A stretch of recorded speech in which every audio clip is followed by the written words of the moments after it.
They don't need to stay in this bed all night long. They just need to get into it really quick. That helps with sleeping. Kind of weird. But yeah, if your villagers don't sleep, the iron golems 100% will stop spawning. So, in summary, iron golems spawning, 3 villagers that are panicking and sleeping every once in a while.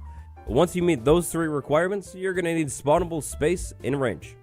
Spawnable space in range. Okay, so this next part is admittedly a little bit more complex. I'd like to send a big shout out to Nenbon, a creator and now actually a developer for this next part. I referenced Nenbon's video to figure this all out. There's kind of a lot to it. I'll link the video down in the description. So let's say we had a villager standing right there on that target block. That's cool.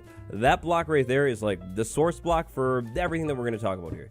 So if the villager is standing right there, there's basically a spawnable space around that villager. When the villager is freaking out and sleeping and everything like that, it'll try and spawn an iron golem. Where will the villager that is standing on that block right there try and spawn this golem? Well, essentially there's a box here. We're going to go 6 blocks up, 6 blocks down for the box, and then in the positive direction, we're going to go 8 blocks out, and the negative direction, we're going to go 7 blocks out. So negative coordinate right there, moving out from where the villager is, 7 blocks, 8 blocks the other direction. It's slightly off center as you can see here, but 6 up, 6 down, and then those directions. Somewhere inside of that box around the villager, there needs to be a spawnable space. Now, a spawnable space is going to be a solid block typically. So we could do something like wood, we could do cobblestone, we could do like a solid block. You know, most solid blocks in the game are going to work. Even if you want to use like literally iron ore for this thing, that's good. What will not work is non-solid blocks or partial blocks. So a bottom half slab right there, that's not going to work. A wall, that's kind of a weird block, fences too. The lectern, I don't know who would do that, but yep, that's definitely not going to work. And rails, 100%, rails will not work as well. So essentially, if you want iron golems to spawn, you have the villager panicking inside of this thing, you have it sleep every once in a while, and then you need spawnable space somewhere in here. Then, on top of that spawnable space, you want to move the iron golems out of this box as fast as possible. You see, if there is an alive iron golem within this box, then the villager will not try and spawn another iron golem. Typically, moving them out of this box means water streams, water sources. That's why most iron farms that you'll see use water. You move the iron golems out of this box as fast as possible with water. It's quick, it's simple, it's easy. Iron golems can actually also spawn inside of water. Now, keep in mind that if you're setting up an iron farm, you are most likely not going to have just like one villager. You're going to have 3 villagers here. So if I had one standing, let's say, on that target block, and then I had another one over here, and then maybe I have another one over here. Of course, we're going to have 3 separate boxes, so this area is going to get a little bit bigger. But yeah, essentially, this box around every single villager inside of your farm. And you'll need at least 3. 3 villagers is the number because essentially the game sees 3 villagers as a village. You'll also need a village for iron golems to spawn, so now that I think about it, that's like maybe 5 requirements instead of 3. Nah, but anyways, 3 villagers with spawning requirements. So assuming an iron golem spawns inside of that box, you need to move it outside of that box as fast as possible. You see, a villager can spawn an iron golem every 30 seconds. If there is an iron golem inside of that detection box, then the villager just kind of knows it's there, even if it can't physically see it. And if the iron golem is still there, there won't be another. If you're designing your own iron farm, the best solution to this is probably flowing water that drops the iron golems far outside of that box as fast as possible, but maybe you can come up with something else. If you're looking for an iron farm, I mean, I'm a little biased here. I like my design because I designed it, but I think it's pretty simple. It's pretty efficient if you set it up right. Card on screen to the tutorial right now. I consider this thing one of the best ways to set up an iron farm in survival Minecraft. But it's not the only way. When somebody is talking about farming iron in Minecraft, I can almost guarantee it. They are certainly not talking about this right here, but technically speaking, this is definitely a possibility. So the iron ingot, that's what you're farming inside of an iron farm. If you wanted to get iron ingots, you could technically take out zombies, because zombies drop iron ingots. Now, of course, the zombies' main drop is going to be rotten flesh. However, they have special drops. These are the special drops right here. When you take out a zombie, essentially without looting 3 or any level of looting, you have a 2.5% chance to get one of these drops. However, these drops are all puddled inside of the same pool here, so if you want to break this down individually, for the iron ingot, that's going to mean about a 0.83% of getting an iron ingot when you take out a zombie. Yeah, that's not very good compared to like the handful of iron ingots that you get from an iron golem, but it's technically possible. Now, utilizing looting, we can level this up a little bit more. One level of looting will give you a 1.17% chance about to get an iron ingot when you take out a zombie. Looting 2 is going to give us 1.5, and then finally, looting 3, 1.83%. That's literally insane. If for some reason you are like miles more ethical than me and you just can't set up an iron farm, well, you could set up a zombie farm from maybe a spawner or just like a passive hostile mob farm that is darkness and farm the zombies. It is absolutely, definitely, technically possible to farm iron with just zombies. Probably a zombie spawner farm is your best bet. The third and final method for iron farming that we'll be talking about in today's video involves the caves, and to be honest is definitely not what people are talking about when they're talking about farming iron, but technically it is possible. So of course in Minecraft iron is an ore. Shocking, I know. More specifically, iron is an ore that generates 2 times. The first batch of generation is going to be between Y128 and 320, most common at Y255. Obviously, right now, I'm at 55, 255, literally 200 blocks away.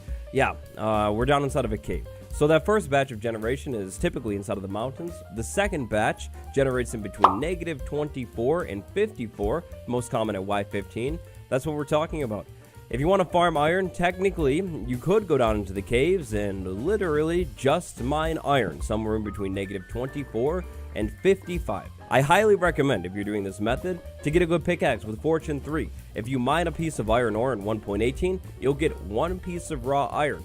If you mine it with Fortune 3, you can get up to 4 pieces of raw iron. That's 4 times better. But, yeah, if somebody says they're farming iron, they are most likely not talking about mining iron down in the caves because, well, they literally would have just said that instead. I guess it is possible, though. But if you are lucky enough to locate an iron ore vein, something that generates in this game below Y0, then you're looking at profits. This thing is efficient. It's great. An iron ore vein can have thousands of iron ore. Combine that with Fortune 3. That's literally like at least 4,000 of iron ore. It's a lot. The telltale signs of an iron ore vein are going to be lots of tough blocks mixed in with the iron ore very close, and maybe even raw ore too. Iron ore veins and ore generation in general, those are definitely both topics for another time. Iron farming, Java edition, those are the mechanics, some options, how it all works. I'd like to wrap up today's episode of the Everything series with a quick pros and cons list. If you've never set up an iron farm in your world and are considering it, here are some pros and a con. Pros, easy iron, infinite iron, and it's a cool farm. I mean, look at this farm, the Oreo farm. It's running, it's working. It's kind of cool to watch. Also, if you've never really worked with villagers too much, I would say these mechanics are relatively easy to understand. Like, once you get them, it's pretty straightforward.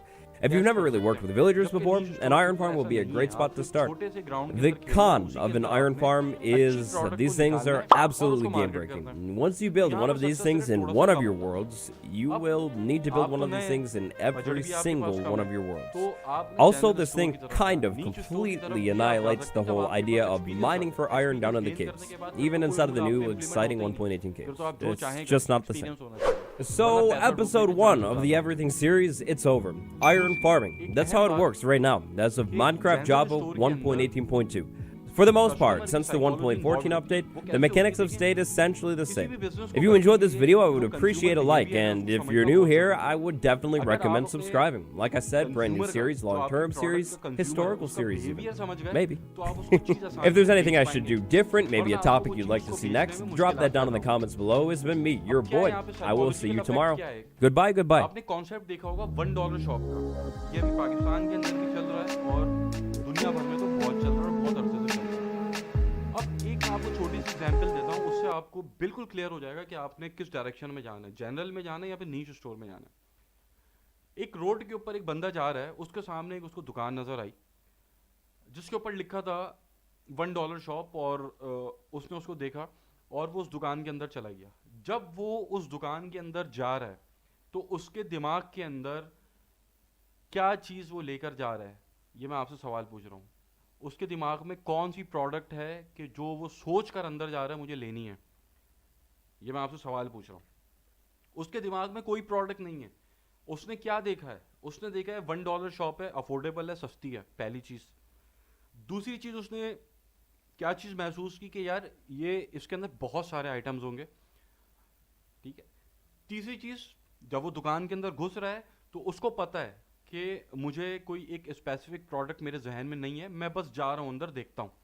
अब वो उस दुकान के अंदर जाता है तो अंदर बेशुमार अमेजिंग किस्म की प्रोडक्ट्स उसको नज़र आती हैं, जैसे कि ये एक जनरल स्टोर के ऊपर आपको नज़र आ रही हैं, कि जिसको देखकर, हर प्रोडक्ट को देखकर उसका दिल ललचाता है कि यार वाह कितनी अच्छी प्रोडक्ट है, ये मैं ले लेता हूँ। ऑल्दो उसकी उसको ज़रूरत नहीं है, वो जस्ट एक रोड से गुजर रहा था, उसने सिर्फ आपकी शॉप देखी कि जिसके अंदर उसका परसेप्शन ये बना कि यार एक तो सस्ती दुकान है और बहुत सारे अमेजिंग आइटम्स हैं उसके पास। तो जब वो अंदर घुसेगा तो कुछ सोच के नहीं घुसेगा मुझे क्या खरीदना है, पहली बात ये। दूसरी बात ये, खरीदने के चांसेस उसके बहुत ज़्यादा हैं। क्यों? क्योंकि वो कुछ सोच के नहीं घुसा अंदर उसने क्या खरीदना है। जब वो कुछ सोच के नहीं घुसा कि उसने आपके स्टोर के अंदर से क्या खरीदना है, तो इस चीज़ के चांसेस ज़्यादा हैं कि अल्टीमेटली वो कुछ ना कुछ खरीद कर बाहर निकलेगा। अब एक प्रोडक्ट सिलेक्शन क्राइटेरिया होता है पूरा, जिसके ऊपर आपकी प्रोडक्ट उतरती है तो आप वो अपने स्टोर के ऊपर लगाते हैं। वो प्रोडक्ट हंटिंग में हम सीखेंगे। अब इसी के बरअक्स आप एक नीश स्टोर की एग्जांपल ले लें। एक बंदा रोड से गुजर रहा, सामने उसके एक नीश स्टोर आ गया, जैसे फॉर एग्जांपल ये पेट शॉप आ गई।